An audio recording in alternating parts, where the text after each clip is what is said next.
this now. And we turn to Nabi Muhammad sallallahu alayhi wa sallam. How did he apply spirituality? Spirituality for him was not sitting down in the corner and making zikr. That has its benefit. But that is not the heart of spirituality. No. That has its benefit. But that's just a step on the way. Nabi Muhammad ﷺ has to deal with the dunya as we have to deal with the dunya. And if you want to deal successfully with the dunya, you need spirituality, which is what politicians don't have. I'm talking about political affairs, about the economy, about money, about strategic affairs, about military affairs. These are all part and parcel of living in this dunya. And we have made the hijrah to Medina, and now we have a little bit of safety. But Makkah is biting their fingernails with frustration that we have escaped from them. And Makkah wants to come after us. So we don't have much time to prepare.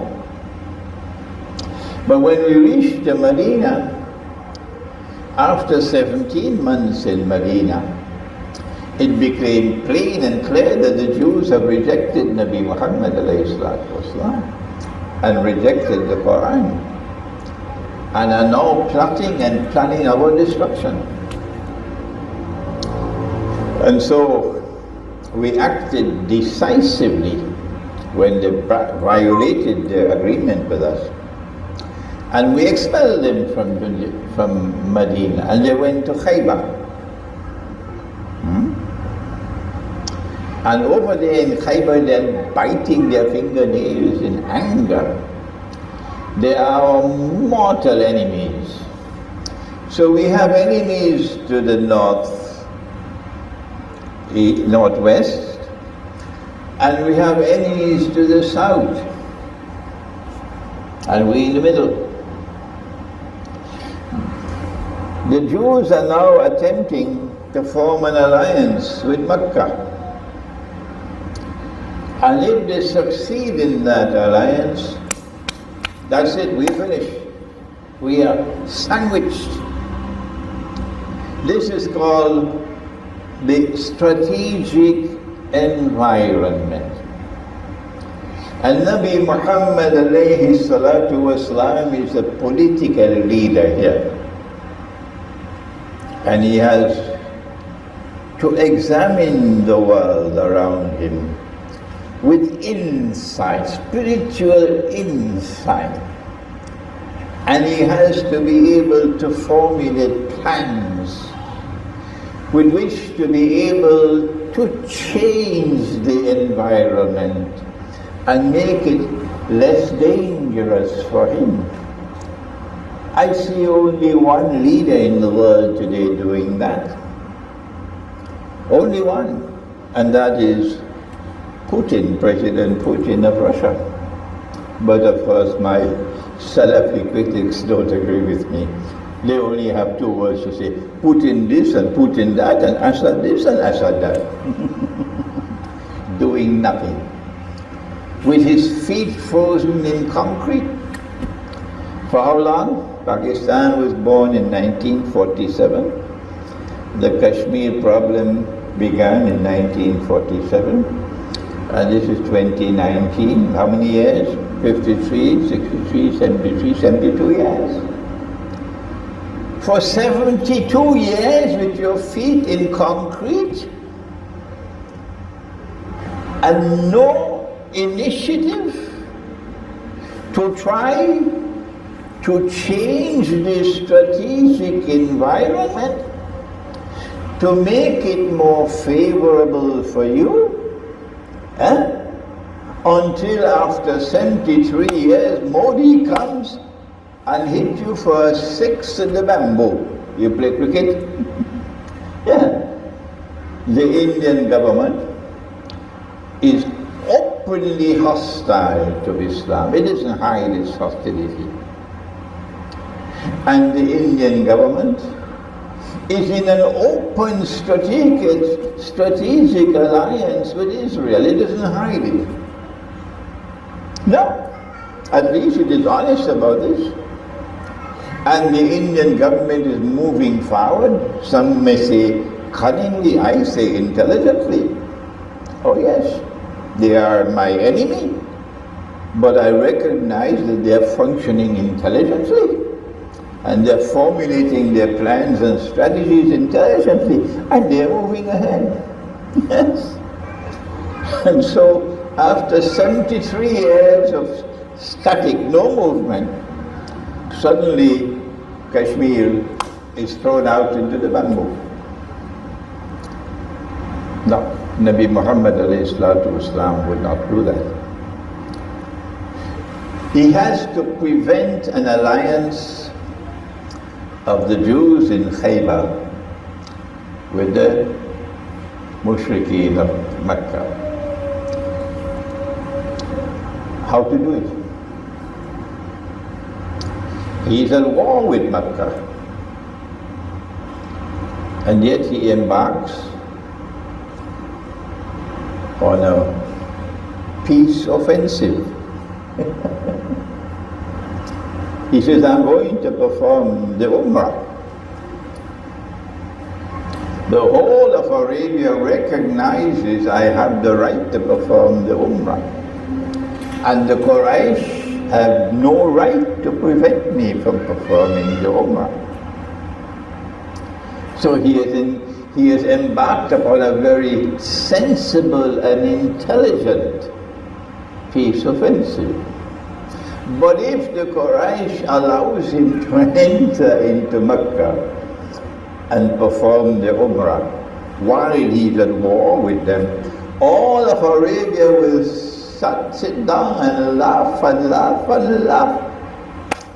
It would be a loss of faith for the Quraysh. So what he did was to put them on the horns of a dilemma.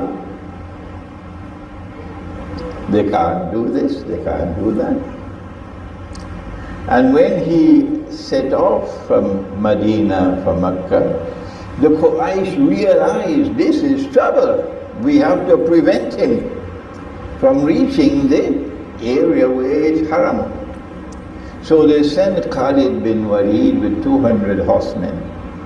But we took deviations and we were able to elude them. And we reached Hudaybiyah. They cannot attack us in Hudaybiyah. We are in safe territory.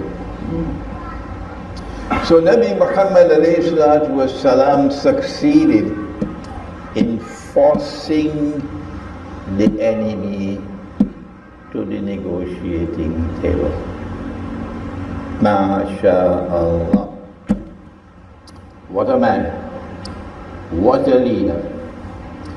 And when he forced them to the negotiating table, he realized that they needed something for saving their face. So they said, okay, this year, tabule, go back. Next year you could come. We said, no problem. This year we'll go back, next year we'll come. They said, make all your Qurban right here in Hudaybiyah. We said, no problem, we make the Qurban. Nobody wants to make Qurban, because this was never done ever in history. It had to be done there in Mecca. So then one of the wives of the Prophet said, you take the knife and cut.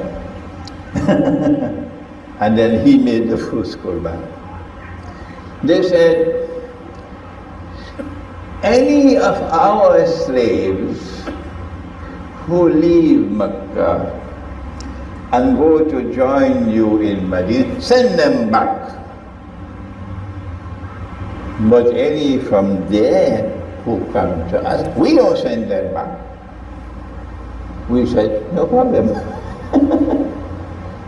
No problem. Why? Because there is a difference between baras and nasi.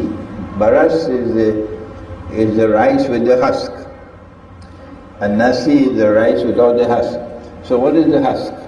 Baras? Paddy. Okay. There's a difference in diplomacy between the paddy and the nasi. That is just paddy. This is nasi. Because they had to agree no war, so that when he enters into Makkah, there will be no war. We're not at war with him, so nobody would laugh. So they said, was it 10 years? 10 years. We said, no problem. If they said 5, we'll accept the 5. We got what we wanted. Our objective is to deal with the more dangerous of the two enemies. We cannot attack Khaybar while we are still at war with Mecca. Because if we leave Medina to attack Khaybar, Mecca will come and take Medina.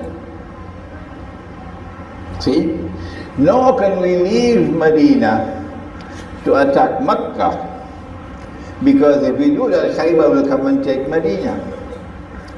But if Khaybar comes to take Medina when we have gone to Allah's house, all of Arabia will come and slaughter Khaybar. The whole of Arabia will combine to go and slaughter Khaybar. These people have gone on pilgrimage when you come to capture the city. See? So when Makkah offered 10 years, we said, thank you very much. That's what we wanted. And then we left and we went back. And do you know what happened when we went back? When you engage in strategic planning, you don't make everything public. I cannot reveal what are my strategic plans for Kashmir. No. I will give you part of it, but the other part I can't make public. No. So Nabi Muhammad is silent. We return to Medina. He says nothing. We spend 2 weeks in Medina. He says nothing. And then suddenly he gives the order. We're marching on Khaybar. And he gave orders, horsemen to go to all the roads around Medina to intercept anyone coming out, to check that no news to leave. And they were able to intercept someone with a letter who was sending a message to warn Khaybar that the attack was coming. And we caught that man and we caught the letter. Yes, this is the leader who has planning.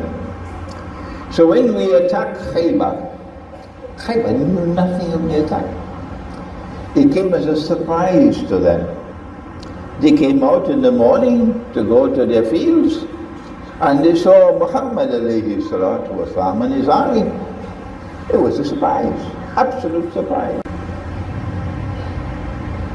On that day Makkah fell, it's just a matter of time. Have you understood that? The strategic implications of the fall of Khaybar was that Makkah had been outmaneuvered. They could not attack Medina while we were in Khaybar because they had a peace treaty with us. They gave us the opportunity to be able to attack Khaybar and eliminate Khaybar. So on the day that Khaybar fell, Makkah fell, it's just a matter of time. The Prophet sallallahu ta'ala alayhi wasallam used spiritual insight in his strategic planning. So spirituality is not for performing miracles. Spirituality is not for being able people to say, wow, what a great sheikh he is. Spirituality is for application in the life of this world, in the affairs of this world. And Nabi Mohammed gave a wonderful application of spirituality in the events which led to the conquest of Makkah. I have